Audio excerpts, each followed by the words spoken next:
The Lakers hang on and win the craziest game of the year, led by a bunch of guys you might not suspect. That's next.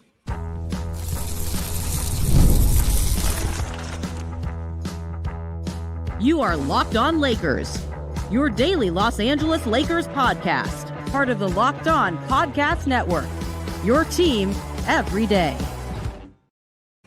Thanks to all of you for making Locked On Lakers your first listen of every day, Monday through Friday. No matter where you get your podcasts, you are part of the crew that has helped make the Locked On Podcast Network the #1 sports podcast network in this or any other known universe. We certainly appreciate it. So much to cover, whether you're getting the show through Apple, iTunes, Spotify, maybe you're a subscriber, one of 37,000 on YouTube. Andy, however you get the show, Andy, you're focused on, I don't know if the game was drunk. The game could have been on drugs. Could have just been misbehaving. This game was insane. The Lakers do pull out a 116-114 win in Phoenix. And they did it without Austin Reaves. They did it without Luka Dončić having a good game. They did it without a lot of things that normally go into a game. They turned the ball over 1,000,000 times. They couldn't hit a three-pointer, and yet they managed to win the game. This one was insane, Andy. Yeah, as I tweeted out at Cam Brothers, this game would have been arrested for public drunkenness if it already hadn't died of alcohol poisoning. I mean, it was one of the strangest games I've seen in a while. It was strange in the way the Lakers played it. It was strange in the way the Suns played it. It was its own category of strange in the way Dillon Brooks decided to approach waves arms around all of it. It was strange in the way the refs decided to review every sixth play of the game, yet let the physicality get, while very entertaining, really chippy, spilling on the verge of out of control. Yet Dillon Brooks also got 15 warnings in this game before event. It reminded me of in The Karate Kid when Mike Silver, the villain, or excuse me, Mike Barnes, the villain trained by Terry Silver, is fighting Daniel LaRusso in the tournament, and he hits Daniel LaRusso at least 10 times illegally, and the ref says, okay, you do that one more time, you're disqualified. That's the way Dillon Brooks, until the point where he eventually got ejected, that's the way the refs were playing. And we'll get to this. Everything was just, he got ejected after making what could have been the game-winning shot. But he still lost his mind that he went and tried to chose that to be the time he tried to pick a fight with LeBron. His fifth goad LeBron into some sort of stupid play. It's not that he tried at that point to pick a fight with LeBron. He tried to pick his fifth or sixth fight with LeBron at that point. This wasn't even a one-off. This wasn't even a 4-off. Right, because they'd already reviewed the play where he swatted the ball at LeBron's head, and the ref was like, I guess they couldn't prove intent in the video, but it's you really think Dillon Brooks didn't do that on purpose? It was the Mike Barnes, Daniel LaRusso. Okay, one more legal hit, and we are going to I feel like that referee in the karate tournament knew that those hits were illegal, and it was right in front. The whole thing was so stupid. I do need to let people know that today's episode is brought to you by FanDuel. If you want to be right in the middle of the action this season, visit FanDuel.com and place your NFL live bets all season long. The Lakers went into the half of this game. I will say, we got to talk about the bench, which was the deciding factor of this game. Absolutely. The defense, rotation changes, all of these things. The Lakers played a bizarre first half where they really didn't deserve to be anywhere near tied, which is what they were. Again, thanks to some strange Phoenix fouling near the end of the half. But they turned the ball over a ton. They couldn't hit a shot. They weren't playing particularly good defense in the first half.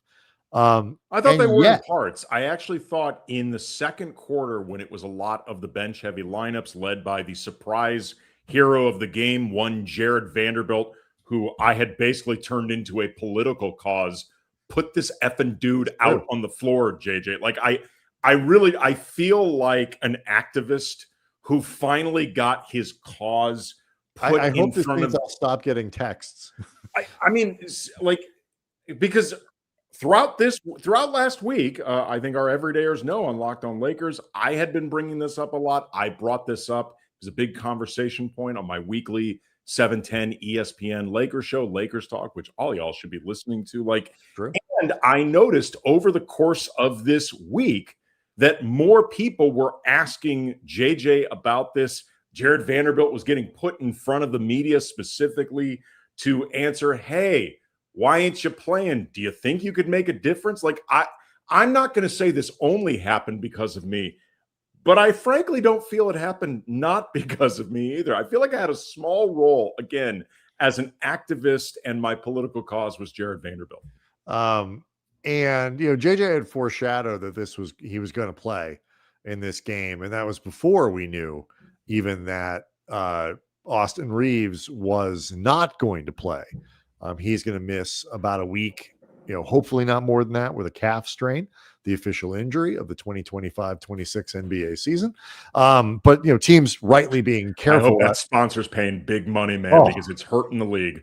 Big calf. It's really but every team is being super careful with these calf injuries after what we saw happen at the end of last year with Halliburton and Tatum and all these torn Achilles, and that's often the precursor for it.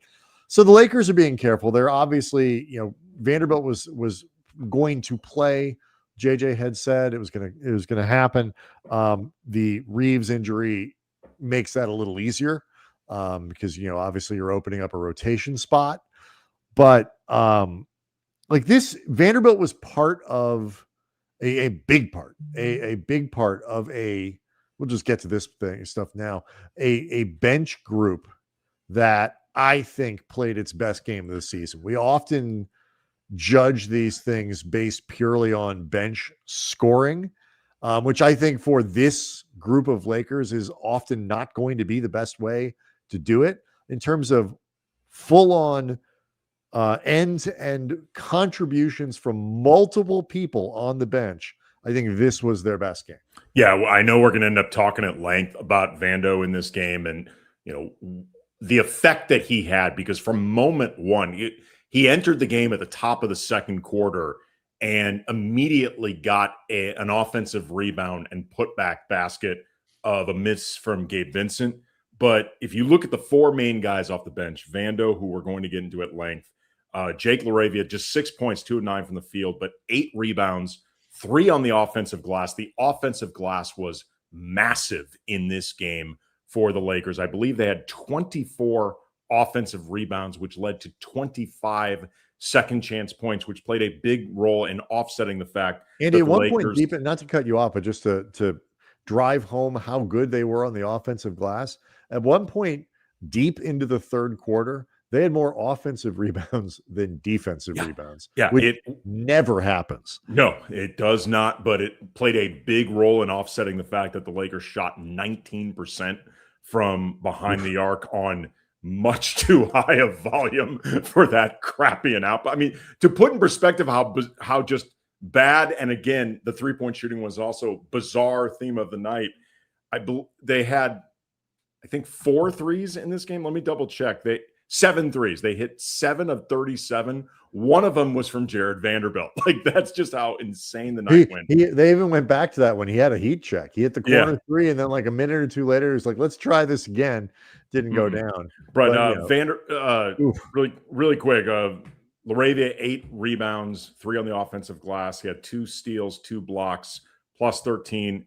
Gabe Vincent, 5 points and a steal. You wouldn't know the impact that Gabe had if you hadn't watched. He drew at least 3 or 4 fouls in this game, just off ball. He really worked hard in this game. Jaxson Hayes, 12 points, 4-4 from the field, 4-5 at the line. 9 rebounds, 3 on the offensive glass, plus 11. Those 3 guys and Vando, and just in case we don't get deep into them, Deandre Ayton, who was a supporting guy who was huge tonight as well. 20 points, 13 rebounds, 6 on the offensive glass, 2 steals and a block. It was really a night where the supporting guys, and I think some critical moments from LeBron, but really the supporting guys were the story of this game. Let's stick on that because I think it's really important for a maligned group to have the kind of night that they did on Sunday. We'll explain how the Lakers got a big lead and then almost let it get away. All that coming up next. Locked on Lakers is brought to you by Wayfair. The holidays always show up faster than we expect. And if you are still putting together gifts, last-minute decor, or getting your room ready for guests, Wayfair has you covered. Whether you need a quick room refresh, new bedding, the final seasonal touches, Wayfair makes it easy to get what you need fast. Wayfair is truly your one-stop shop for everything home, decor, furniture, kitchen essentials, gifts for every style, every budget, all delivered quickly and easily. It's so easy to shop by style. It helps you pick pieces that actually fit your home instead of guessing. And there's no massive delivery fees. There's no stress. It's the best way to get your home holiday ready without running around to different stores. Get last minute hosting essentials, gifts for all your loved ones, and decor to celebrate the holidays for way less. Go to wayfair.com right now to shop all things home. That's WAYFAIR.com. Wayfair, every style, every home. Locked on Lakers is also brought to you by FanDuel. NFL Sundays, they move fast, Andy. One big play. Suddenly, everything feels different. That's what makes live betting with FanDuel so exciting. You're not just watching the game, you're reacting to it in real time. Maybe you're somebody watching the incredibly entertaining second half and fourth quarter of Rams Lions on Sunday. The Cowboys and Minnesota put on kind of a show. Bills Patriots, that game was crazy as well. All of this stuff, you can get in on all of that action late in these games as the action unfolds. Every drive, every momentum swing, every highlight moment. Live betting is best when the game starts to shift, a receiver gets hot, defense tightens up, or the momentum flips after a turnover, and FanDuel lets you jump into that moment. Live spreads and money lines adjust instantly. Player props update as players heat up. You can even bet on the next touchdown that's scored, drive results, totals, and more. Keeps you locked into every snap, every drive, every possibility. So if you want to be right in the middle of the action this season, visit FanDuel.com. Place your NFL live bets all season long. FanDuel, the game moves fast, and so can you. Want to let people know, as we thank you, of course, again, for making Locked On Lakers your first listen of every day, and for making us the #1 sports podcast network in this or any other known universe. You can join the Everydayer Club, and you get Locked On Lakers with no interruptions. That means commercial free. You can get members only Discord access and more, all for just $5 a month or $50 a year. To do that, you go to lockedonlakers.supercast.com, against lockedonlakers.supercast.com, and you can start getting these benefits if you decide to subscribe. Andy, it's important for people to know you can do nothing and continue to get the show exactly how you get it now. We're never going to make you pay for it. It is a free program. Some people, though, we get your email, want an ad-free experience. This is essentially will allow you to do that for $5 a month, $50 a year. So again, go to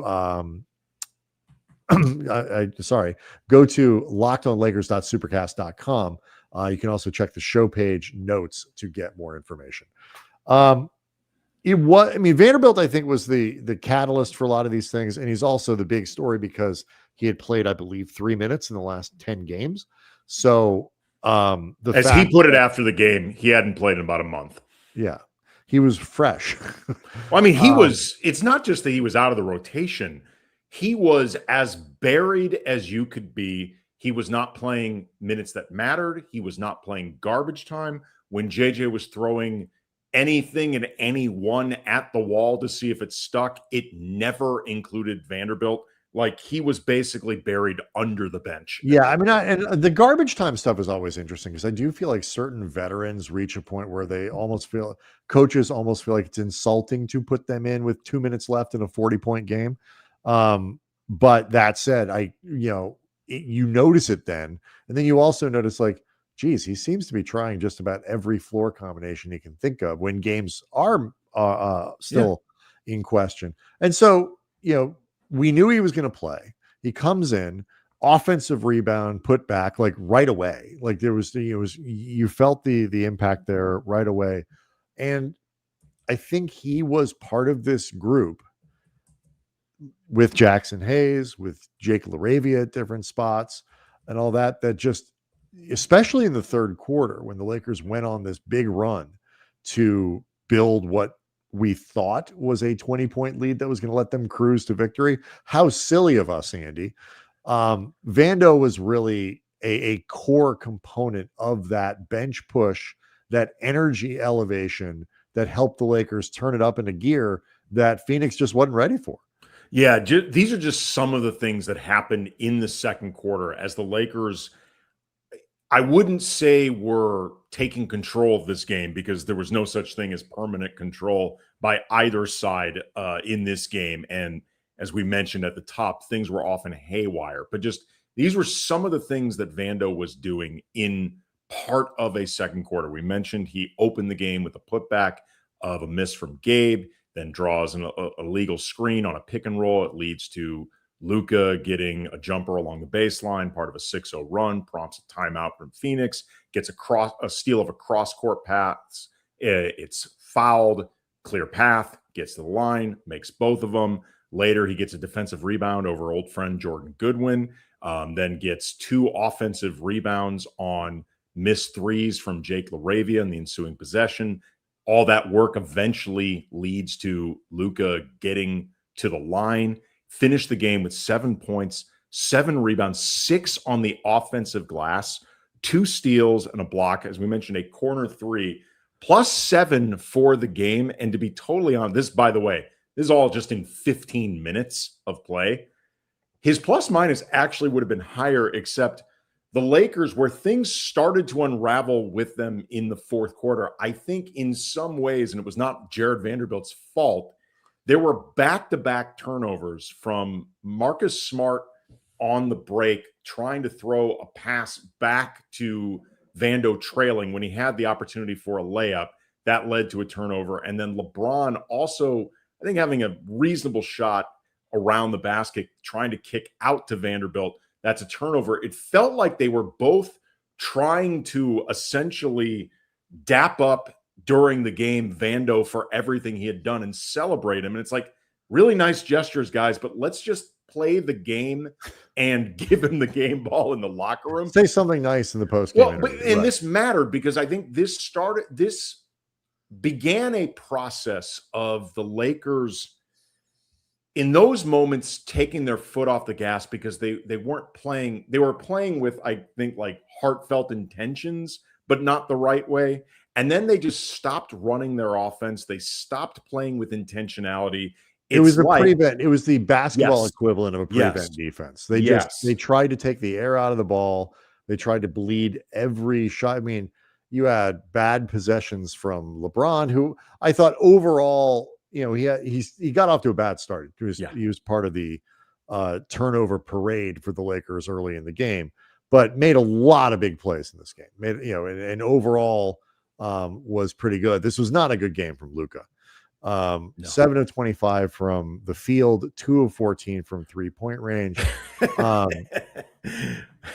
I mentioned last week, he's taken too many threes. He just is. That is, last I checked, maybe things have changed over the last 3 or 4 days, but Luka led the league, I believe, on at least Thursday or Friday in 3-point attempts. You have to shoot better than 34% rounding up from 3, which has certainly gone down if you're going to take that many threes. it's irresponsible. But it's also too, it's like in that fourth quarter stretch, like there were just too many possessions where, Luka dribbles the clock down and doesn't necessarily even take the shot himself.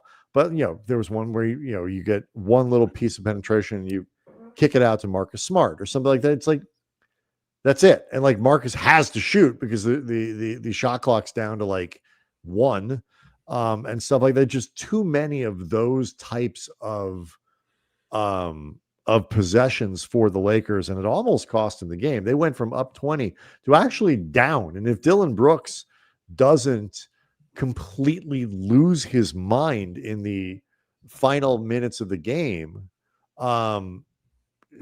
it's hard to know what would have happened. He gave by getting this technical foul, gave the Lakers an opportunity to tie in the moment, which they didn't. LeBron missed the free throw, but it also set them up for a final possession, which LeBron gets fouled, misses the first one. I think that's when everybody started to get really nervous. But then makes the next 2. And like he ended up helping, he got a piece of Grayson Allen's attempt to try to tie the game. I can't even begin. The end of this game and the Dillon Brooks LeBron stuff was just so bananas throughout the entire game, and the refs clearly had no idea how to handle it. Let's talk a little bit more about this after the break, and let's also get back to Deandre Ayton. And I also want to talk about what comes now, because Vanderbilt played really well. There is a rotation spot open right now. A lot of minutes available with Austin Reaves unavailable. But what happens when Reaves is back? We'll get to it next. Locked on Lakers is brought to you by Rougiette. Let's be real. Making excuses doesn't solve anything. We've all heard them before. It's just stress. I'm tired. It happens to everyone. But when it comes to performance, sometimes your body just needs a little support. That's where Rougiette comes in. Rougiette.com offers fast-acting, doctor-prescribed treatments for ED designed to help you stop making excuses, start making moves. Rougiette makes it easy to get started. You just connect with a board-certified doctor 100% online. There's no awkward waiting rooms. There's no in-person appointments. And if you're prescribed, the treatment ships discreetly straight to your door. Then it's just about confidence, connection, and getting back to the moments that matter. Visit Rougiette, RUGIET.com/LockedOnNBA to get 15% off your first order. That's RUGIET.com/LockedOnNBA. Don't forget to use our code LockedOnNBA so that they know we sent you. Very important. Rougiette, stop making excuses, start making moves. There was a moment in the fourth quarter, Andy, where I thought Deandre Ayton really symbolized exactly both how the Lakers were playing and got them, but like the work that I think I know where you're going. Continue. The supporting players were doing, and then just his own really good play.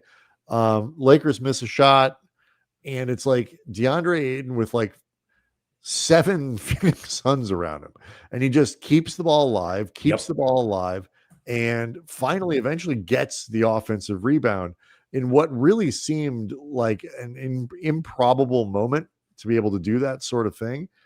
And it was emblematic of not only, Andy, you gave the offensive rebounding numbers earlier in the show, but just how well Deandre Ayton played in this game. Obviously loves to stick it to Phoenix, I'm sure. But again, 10 of 11, 13 rebounds, 2 steals and a block. You really can't overstate what it does to your offense to have a guy go 10 of 11, 6 of 8, 9 of 13, 10 of 14, 10 of 12. Like, these are the numbers that Ayton puts up basically every game now. And it helps support a Lakers offense that is still often quite clunky. He is so efficient, and not just around the rim. Like Jaxson Hayes, 4-4 tonight. And Jackson was, like we mentioned before, was very good. I think it's been a very good season for Jaxson Hayes, and not just because he is back to a proper backup slot, second string center. not the period post AD where he was a starter. And while he played well for a while over his head, he's doing a better job this year as a backup than he did last year. But Jaxson Hayes, his range is the rim, and he can be really effective around the rim. But if you cannot set him up right around the rim, he has some sneaky ability as a short roll playmaker. He had a phenomenal offensive rebound, fell to his back, and then somehow managed to shuttle the ball to LeBron from his back, and it led to a basket. Like, he's a sneaky, solid passer, but Ayton is shooting like 70 to 80% from the field, and a lot of 71, I think, on the year. And a lot of his shots are mid-range baby jumpers or hooks, 15 feet between the circles. Like, it is incredibly valuable to be able to provide that type of efficiency from places around the floor that aren't just right in the basket. I don't think this could be going any better for the Lakers.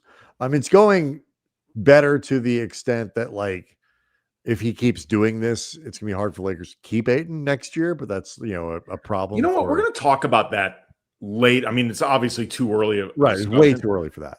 I don't actually agree with you, but continue. Okay. At least it could, depending on, I know the theory. Where the money is. The theory is plays really well, opts out of his contract for $8 million next year. And because he can make more. I think he can make more, but we'll talk. And the Lakers could re-sign him, but they're limited in how much they could pay. Sure. So it just depends on what the market is. But in theory, he's making it harder for the Lakers to keep him. Not impossible. I think it's a fair point. See, I actually think he's making it easier, but we'll have that discussion. I'm interested to hear what you mean by that. And so it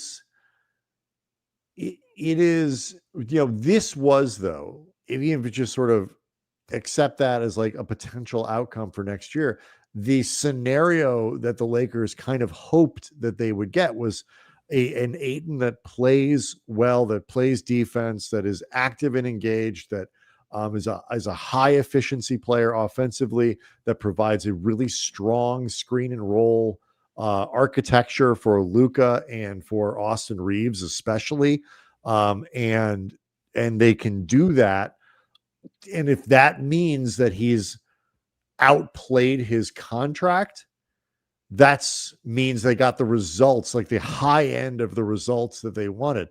The worst case scenario is, well, Deandre Ayton is a shoe-in to come back for $8 million last year, because this year he kind of sucked. We are not getting that. And it just, I am waiting for a time when this offense kind of gets a 48-minute groove. It's good for 10 minutes at a time, 7 minutes, 3 minutes, 5 minutes, whatever.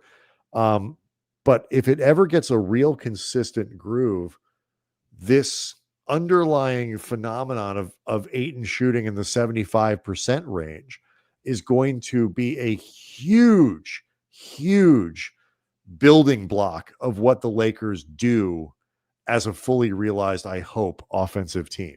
Well, this gets to why, once Austin is back and we know he is going to re-enter the starting lineup, that is just a factual eventuality. I believe Marcus Smart should remain in the starting lineup, move Rui to the bench, not just because of we saw just a glimpse of the more. It's not completely fixed, because with Marcus as the lone guard, you still have some of the same defensive imbalances, but at least you see what happens with Marcus's presence to start a game. And I think some of the energy and the urgency he brings defensively, just being there to start out a game. But my philosophy has always been, you have gravity all over the floor between LeBron, Luka, and Austin, wherever they are. They're always going to draw at least one defender because they're at that level. Deandre Ayton is too good of a player to ignore. You have to account for Deandre Ayton. He is somebody that is capable of scoring 20 points a night if you fed him enough. Right now, you don't even have to feed him that often, and he looks like he can score 20 You need to feed him 10 times because he's not going to shoot a free throw. and he's apparently not going to miss. So 10 times. Right. So you've got 4 high-level scorers who all have gravity in their own right. My basic philosophy is if you can't make that work without Rui spaced out, largely not getting the ball, then there's something wrong with your offense. Like, it is better as a concept, it is better on paper than it is in actuality in terms of how you run it. Like, Rui's presence should not be the difference between, and the everydayers know I'm a big Rui proponent. I want Rui. I would like Rui to be a part of the future for this team. This was not a game on Wednesday Sunday where Rui was deeply involved. He only had 5 shots. So I mean, but that's continued. Yes, it's going to continue because particularly with first quarters, which are essentially Luka time. Like, this was among the more balanced first quarters we've seen in a while, but they are often Luka dominated. That's a big chunk of Rui's minutes that he's not going to be involved anyway. So at that point, you might as well crank up the defense because you're not involving the guy in the first place. No, I agree. And I think what will be interesting to see is when Reaves comes back, Gabe is going to play when Austin doesn't, because you can't just play LeBron and Luka and Smart as your ball handlers. Somebody else going to have to stick, get on the floor for a little bit of that. And I thought Gabe played really well. You actually got the defensive impact that I think JJ visualizes. You don't always get. You always get the effort with Gabe, but and Phoenix maybe isn't as well suited to pick on Vincent from a size standpoint as some other teams are. But either way, you got really good results from Gabe on Sunday. Well, it also helped that they started out in the second quarter. The top of the second quarter the lineup was Gabe, Smart, LeBron, Vando, Ayton. That's 3 guys with size, and Marcus Smart, who plays up physically. Like, in a lot of ways, he's more capable of guarding up than down. A lot of protection. Yeah, like that makes it easier, and it makes it harder to just switch to pick on Gabe. Like, that's a protection type of lineup for his size. I wonder over time, though, if Vanderbilt continues to play well, because it's an interesting thing with Vanderbilt, because there is both a phenomenon of coaches kind of losing, JJ certainly included, losing patience with Vanderbilt's shortcomings, finding the trade-offs to be not worth it, a diminishing return, whatever it might be. And there's a sort of a lost patience with that. I think there is sometimes a lost effectiveness with Vanderbilt, and which is which? What though? Honestly, if you look at Vando's history throughout the league, the coach who's played him the least is actually JJ. Right, most of his minutes have been consistent. But we saw with Darvin that it ebbs and flows sometimes with Vanderbilt. His effectiveness sometimes ebbs and flows. A lot of it, like any role player, he's had trouble staying healthy, but figuring out sort of where you want to use him and how to use him is not always easy. So I think some of this is on Vanderbilt to sustain the impact over multiple games. And then I think it's on JJ, if that happens, figure out how to keep him in the rotation. I still think the easiest way to do it is going to be to take minutes from Vincent, because both guys are kind of offering similar potential benefits. Obviously, Gabe gives you a little bit of a backcourt, but they don't play the same position. But some of the intangibles that you're looking for are similar. And Vanderbilt's bigger. So I am very interested to see what happens when Austin is back, hopefully sooner rather than later. If Vanderbilt plays well and the Lakers, he's certainly going to play, in the games upcoming, how that rotation shakes out, because JJ's going to have to play him if he plays like he did on Sunday. I think there's a big piece of this is, and we saw that, like we saw a magnified version of this during the playoffs. JJ is going to have to learn to deal with imperfections of players, particularly when their imperfections, I think, don't align completely with what he finds most important in the game. Like, I think JJ, he definitely values physicality. He values effort. Like, he preaches that a lot. But I think at the end of the day, he is an offensively skewed coach. And that's fine. Like, there are plenty of offensively skewed coaches in the leagues. There's plenty of defensively skewed coaches in the league. And sometimes they skew too much in either direction. Like, it doesn't make JJ unique.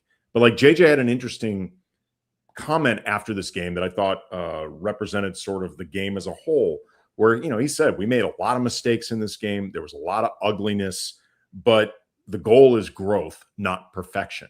And I think there's a lot to build on from this game, just in terms of mindset and attitude.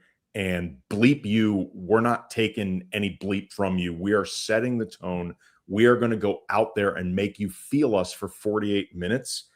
They need to do it in a way that is more cohesive over 48 minutes and doesn't at times feel like it's on PCP. They might have felt a little too much. But it starts with wanting to do that. And Vando is a guy that, like Marcus Smart, we've compared them before. I think Marcus is the more refined, better overall rounded version of it, but they both have that quality. If you want a certain degree of chaos, and that's what Vando brings, you have to accept a certain degree of chaos. It's like the way, obviously I'm not putting Vando at the level of Manu Ginobili, but it's like the way that Pop said, he eventually realized this is what Manu does. And sometimes he is going to give me a heart attack and I'm going to be like ready to murder him. But most of the time it's going to be for the best. Again, Vando's not at this level. He won't play as many minutes. He won't have as much responsibility, but it's the same concept. Like, you can't want a certain degree of chaos without accepting a certain degree of chaos. Yeah, that's we can talk about it a little bit, you know, as the week goes on. It's just it's getting the right volumes and combinations and stuff like that. And I do think it makes a difference. Like, this is another place where if you swap out that starting lineup, you may find it easier to play Vando and get him some minutes with the bench, you know, with Rui there.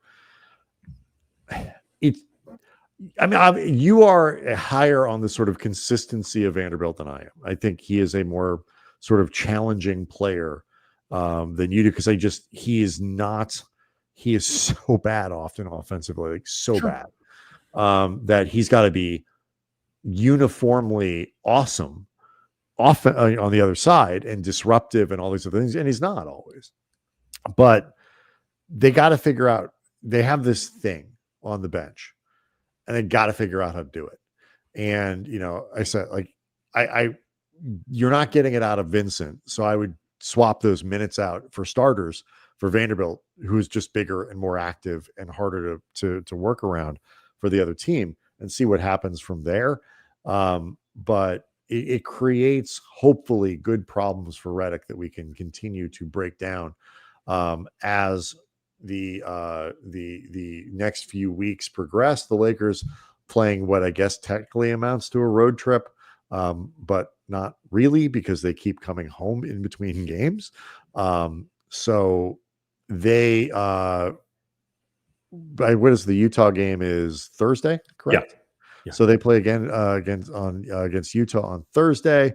We had a couple days off in between. We will bring you everything from practice and all that kind of stuff as the week goes along. Locked On Lakers on YouTube, so we can hang out with over 37,000 subscribers. Thanks for everybody for popping in tonight. We'll see you tomorrow.